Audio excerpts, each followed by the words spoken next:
فیضان گرامی میں مولا کائنات کی پھر ایک مرتبہ جنگ شروع ہوئی اور مولا نے بتایا کہ کتنے لوگ آ رہے ہیں، اور جناب جندب کو کہا جندب یہ جو پہاڑ دیکھ رہے ہو سامنے، اس کے پیچھے ایک لشکر آ رہا ہے، وہ بھی آئیں گے، حملہ کریں گے، وہی خوارج ہیں، وہی نہروان کے اس مقام پہ آئیں گے، مجھ سے بھی مقابلہ کریں گے، اور ان میں سے 7 افراد فرار کریں گے، 3 افراد کے ساتھ بھاگ جائیں گے۔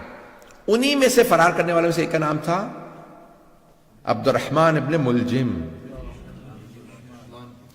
جس کو یعنی ہمارے ہاں کہا جاتا ہے کہ جس قدر یعنی سب سے شقی القلب کہا ہے رسول خدا نے اس آدمی کے لیے، کہ کربلا میں بھی آنے والوں سے زیادہ پتھر دل انسان یہ ہے، شمر سے زیادہ ملعون ابن ملجم، اور کہا جاتا ہے کہ اس کا نام لے کر کے جتنی ہو سکے لعنت کرنا اس کا بے انتہا ثواب۔ تو عبد الرحمن ابن ملجم، میں اس کی بھی تھوڑا سا آج تاریخ پڑھنا چاہ رہا تھا لیکن اب شاید آج پیش نہ کروں۔ مجھے اندازہ ہے کہ بہت سی باتیں میں نے تل کہیں اور میں کہوں گا آئندہ بھی 3 مجالس کے اندر۔ عزیزان گرامی، مولا نے پھر جنگ کی، اور مولا جو ہیں وہ عام طور سے زمین پہ کھڑے ہو کے جنگ کرتے تھے، جو آئے مقابلہ کرے، جو مارا جائے مارا جائے، جو بھاگ جائے بھاگ جائے۔ واحد جنگ ہے جہاں پہ مولا نے فرمایا، کہا اس میدان سے کسی کو بھاگنے نہ دینا۔ یہ صفین کے لیے اور نہروان کے لیے لوگوں نے کہا کہ مولا نے صرف ان کے لیے کہا اس میدان سے جو بھاگے اسے بھاگنے نہ دینا، اس سے پیچھے اس کے مقابلہ کرنے کے لیے جانا اور اس کو وہاں مار دینا۔ کہا مولا کیوں؟ جمل میں آپ نے کہا جو بھاگتا ہے بھاگ جائے، لیکن یہاں پہ آپ فرما رہے ہیں کہ جو بھاگتا ہے اسے بھاگنے بھی نہ دو۔ کہا جمل میں لوگ ماں کا نام سن کے دھوکہ کھا کے آ گئے تھے، پتہ نہیں لوگ ہیں یا نہیں، سوچ رہے تھے شاید ماں صحیح ہو اس لیے دھوکہ کھا کے آئے تھے، انہیں نہیں پتا علی حق ہے، پتہ نہیں مجمع ہے یا نہیں۔ کہ اس لیے میں نے وہاں پہ کہا تھا جو بھاگے بھاگنے دو، دھوکہ کھا کے آئے، وہاں مسلمان تھے دھوکہ کھا کے آ گئے تھے، یہاں یہ منافق ہیں، کافر ہیں، اسلام کا لبادہ ہو رکھا، کہ کوئی بھاگے اسے بھاگنے نہ دینا۔ مولا نے ایک مرتبہ ذوالفقار کھینچی، اللہ اکبر کی صدا دی، گھوڑے کو اینڈ لگائی، مولا صفوں سے اپنے گھوڑے کو دوڑاتے رہتے تھے، جہاں سے گزرتے تھے سر ہی سر نظر آتے تھے۔ کسی نے سوال کیا یا علی تلوار چل نہیں رہی، سر پہ سر گر رہے ہیں؟ میں اپنے انداز سے جواب دے رہا ہوں، مولا کہیں گے میں ذوالفقار کو روک رہا ہوں، روک نہیں رہی ہے۔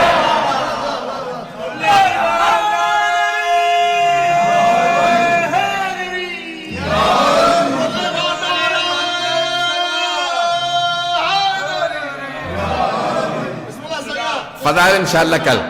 عزیزان گرامی، آج مطالب جو پیش کرنا تھا میں نے کہتی، بس ایک سن لیجئے۔ مولا نے وہاں پہ مقابلہ کیا اور بھاگنے میں صرف چند افراد ہی کامیاب ہوئے، باقی سب کو مار دیا۔ مولا نے کہا کیوں؟ یہ ایسا فتنہ ہے، یہ جہاں جائیں گے کفر پھیلائیں گے۔ اگر وہ چند افراد بھی جو بچے تھے، آج اگر آپ کو داعش نظر آ رہے ہیں تو سمجھ لیں انہی کی تبلیغ کا اثر ہے۔ بات پہنچ گئی ہے عزیزان گرامی، بکلیئر ہوئی ہے۔ یہ جو بھی اہل بیت کے خلاف خروج کرتا ہے، چاہے کسی دور میں کرے، وہ کہتا ہے میں جا کے جنت البقیع ڈھاؤں گا، میں سامرہ پہ حملہ کروں گا، یہ جو بھی ہے اس کا مطلب ہے یہ خارجی ہے، یہ خروج کر رہا ہے امام کے خلاف۔ اور خوارج ہمارے تمام علماء نے کہا کہ وہ نجس ہیں، عین نجس، اخبث و انجس ہیں، نجس جانوروں سے بھی زیادہ۔ اس سے زیادہ کھل کے تو نہیں پڑھ سکتا ممبر سے، تو جو اہل بیت کے عزیزان گرامی اب سن لیجیے عبد الرحمن ابن ملجم کون ہے۔ اگر چاہیں تو آج پڑھوں، نہیں تو چھوڑ دوں، بسم اللہ بسم اللہ سید بسم اللہ ہے ٹائم تھوڑا پڑھ دوں آج یا کل مکمل کروں؟ عبد الرحمن ابن ملجم ملعون کا سن لیجیے پھر آج۔ مولا کا ایک گورنر تھا یمن کا، مولا کو بہت پسند تھا، اسے معزول نہیں کیا، بہت سے لوگوں کو بس سب کو معزول کر دیا، اور اسے کہا کہ بھی تم اپنے جیسے 10 افراد کو بھیجو جن کی میں تربیت کروں، جو پھر یمن کو چلائیں نظام۔ سنیں گے نا؟ بسم اللہ سید۔ اس نے 10 افراد بھیج دیے، اس نے 100 افراد کا انتخاب کیا، 100 افراد میں سے پھر 40 کو چنا، ان میں سے جو سب سے اچھے 10 افراد تھے انہیں کوفے بھیجا، کہا تم جاؤ جا کے علی بن ابی طالب سے تربیت لے کے آؤ۔ مولا مسند بچھا کے بیٹھے، 10 افراد آئے، مولا نے پہلے کا پوچھا نام بتاؤ، بلدیت، سب کا تعارف ہو رہا ہے، سب کو بتا رہے ہیں کون کون ہیں یہ لوگ، دوسرا تیسرا چوتھا، چھٹے آدمی سے پوچھا بھائی تمہارا نام کیا؟ اس نے کہا عبد الرحمن، عربی میں اس نے جواب دیا انا عبد الرحمن، میں عبد الرحمن۔ مولا نے اس کو دیکھا اور کہا انا للہ و انا الیہ راجعون۔ اس نے فوراً پلٹ کے پوچھا آپ نے کلمہ استرجاع کیوں پڑھا؟ مولانا نے کہا تیرے باپ کا نام کیا؟ اس نے کہا انا ابن ملجم، میں ملجم کا بیٹا. تو مولانا نے کہا انا للہ و انا الیہ راجعون. کلمہ سجدہ دوبارہ پڑھا. اس نے کہا کیا بات ہے، کیا میں مرنے والا ہوں؟ مولانا نے کہا مرادی انت، تو مرادی ہے؟ عبد الرحمن ابن ملجم ہے، مرادی قبیلے سے تھا، مراد. اس نے کہا کہ ہاں. مولانا نے پھر کہا انا للہ و انا الیہ راجعون. کیا بات ہے، آپ بار بار کلمہ استرجاع کیوں پڑھ رہے ہیں؟ کیا میں مرنے والا ہوں؟ مولانا نے کہا نہیں، تو میرا قاتل ہے. اس نے کہا قاتل نہیں، میں تو آپ کا چاہنے والا ہوں. مولانا نے کہا نہیں، تو میرا قاتل ہے. میں تجھے ابھی سے وارننگ دے رہا ہوں، تجھے تحدید کر رہا ہوں، تو جہنم میں جائے گا اپنے اس گناہ کی وجہ سے، اور وہ لعنت ہوگی، تو جہنم کے اس گڑھے کے اندر جائے گا کہ جہاں کوئی نہیں ہوگا. اس نے کہا نہیں، کیسے ہو سکتا میں آپ کو مار دوں؟ مولانا نے کہا میں تجھے بتا رہا ہوں ابھی، تو قاتل ہے میرا. ایک مرتبہ اس نے کہا کہ بھئی کیسے ہو سکتا ہے، آپ مجھے مار دیں، ابھی مار دیجئے. مولانا نے کہا کس جرم میں، جو تو نے ابھی کیا نہیں؟ اسلام میں جرم سے پہلے سزا نہیں ہے، جرم کے بعد سزا ملتی ہے. تو نے بھی جرم نہیں کیا، لیکن میں تجھے ابھی سے وارننگ دے رہا ہوں. اب اسے اندازہ نہیں، آہستہ آہستہ وہ ایک فاحشہ کا جو ہے وہ عاشق ہو گیا. اب ممبر کے قابل نہیں کہ میں بیان کر سکوں. اس کا نام قطام تھا. ہمارے ہاں بھی کہا جاتا ہے نا، گالی دینی ہوتی ہے تو قطامہ کہتے ہیں. یہ اس کا نام تھا. اس نے بھی شرط رکھی، اور وہ بھی مولا کی دشمنوں میں سے تھی اور ملعونہ تھی، اور بہرحال کہ بھی میں شادی کروں گی لیکن مجھے ایک کنیز چاہیے، 5000 دینار چاہیے، اور علی بن ابی طالب کا سر چاہیے. الوقائع والحوادث میں اس روایت کو لکھا. کچھ لوگوں نے کہا ہے معاویہ سے بھی لنکس تھے. اور بہرحال اہل بیت کے قتل کے اندر آپ کو پتہ بنو امیہ کا ہمیشہ کردار رہا ہے. بنو امیہ نے بڑا منفی کردار ادا کیا. اہل بیت کے خلاف جو سب سے بدترین جو دشمن اہل بیت کے گزرے ہیں اور اب تک ہیں وہ بنو امیہ. اب وقت تمام ہو گیا، میں تفصیل میں نہیں جا سکتا.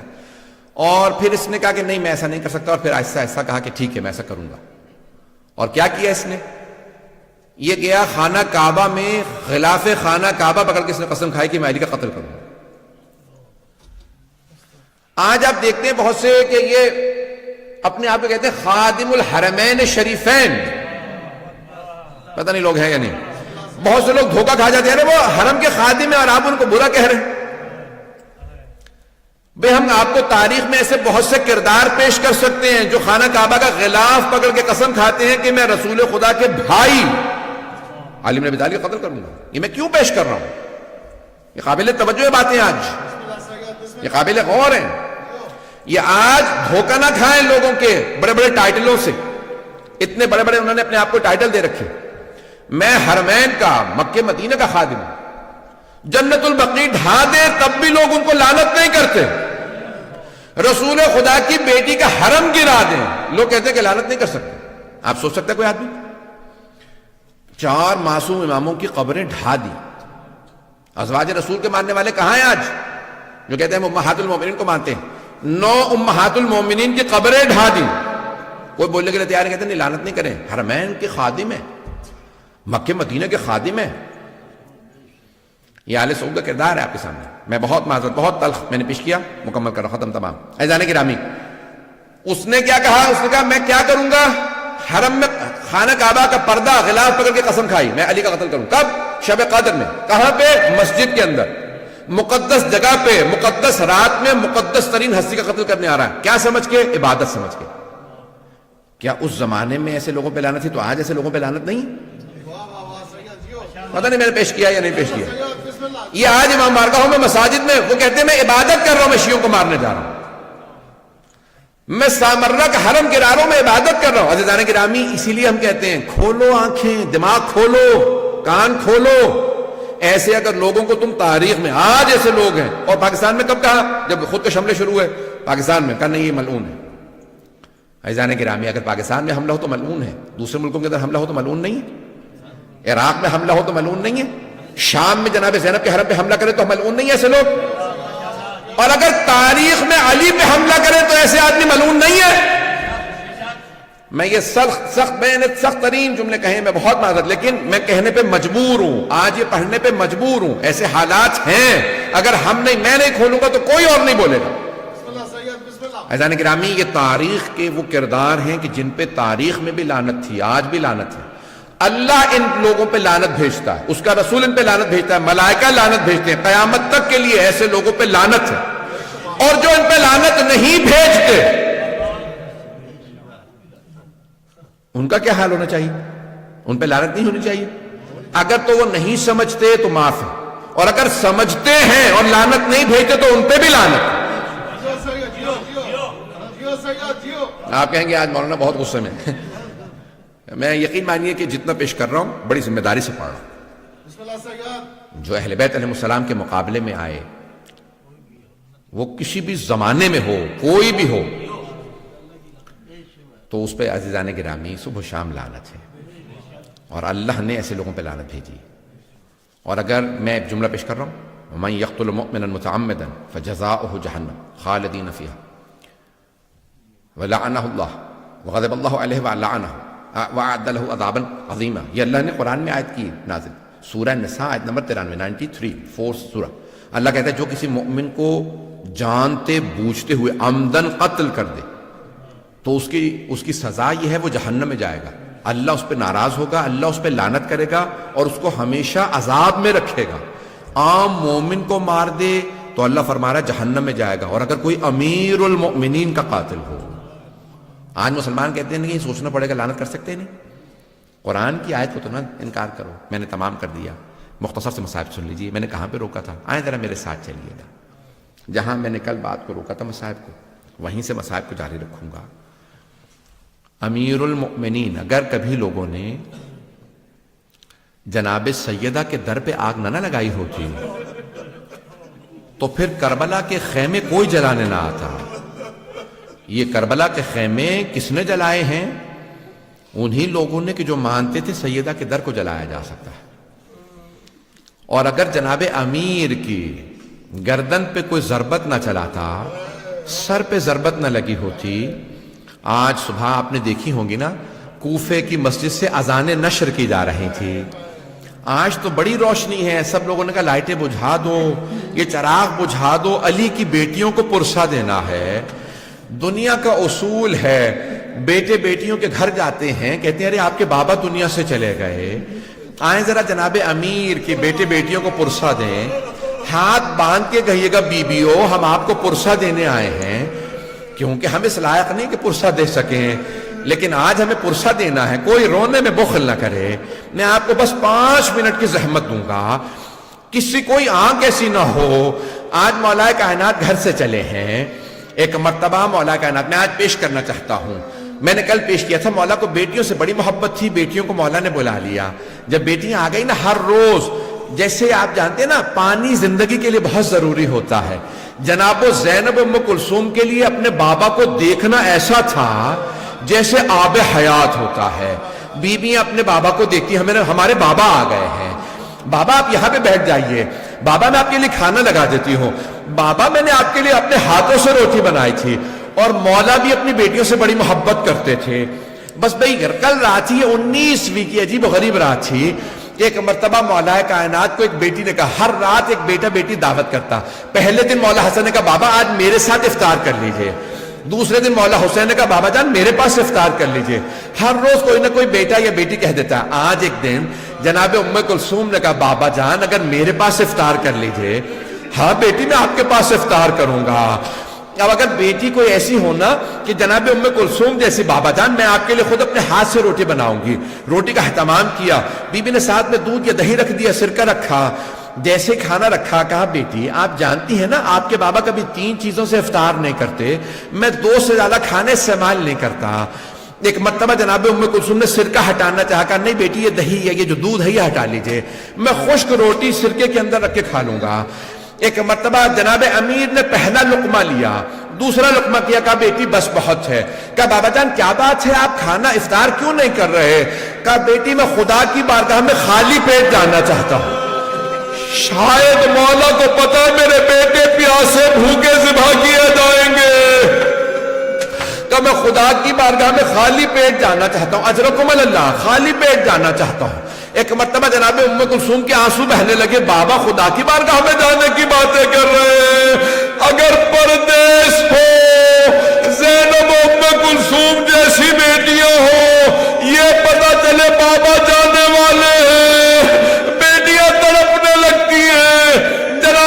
کلثوم نے بہنوں کو بتایا ہوگا. بابا فرما رہے میں خدا کی بارگاہ میں خالی پیٹ جانا چاہتا ہوں. اجرکم اللہ. ساری بیٹیاں تڑپنے لگی.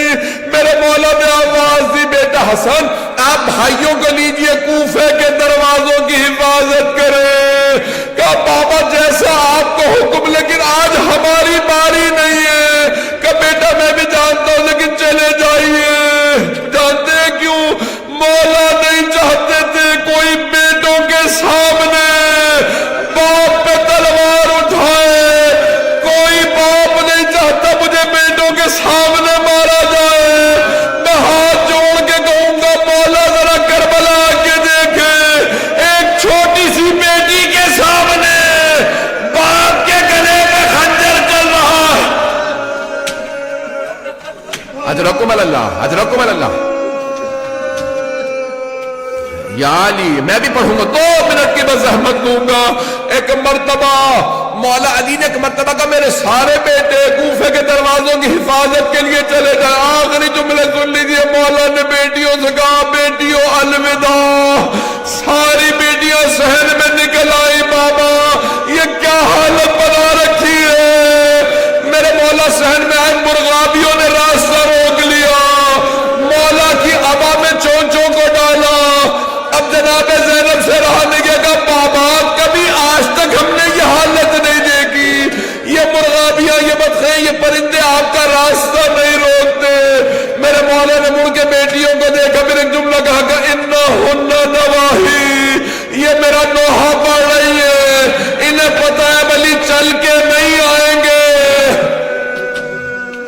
پرندوں کو پہلے پتہ چل جاتا ہے. ایک مرتبہ میرے مولا نے خدا حافظ کیا. پھر ایک جملہ کہا زینب میرے بیٹوں سے کہنا انہیں اگر وقت پہ دانا پانی نہ دے سکے آزاد کر دے. میں ہاتھ جوڑ کے کہوں گا مولا آپ سے جانوروں پرندوں کا بھوکا پیاسا رہنا برداشت نہیں. انہیں بھوکا نہ رکھنا. مولا جب کربلا میں آپ کی پوتیوں نے رو کے کہا ہوگا دادا ہم پیاسے ہیں.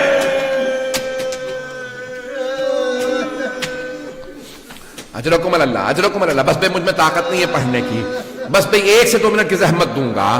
بس بھئی آخری جملے سن لیجئے. میرے مولا چلے آئے اور آنے کے بعد گلدستہ اذان میں مولا نے خود اذان دی. کہا اللہ اکبر.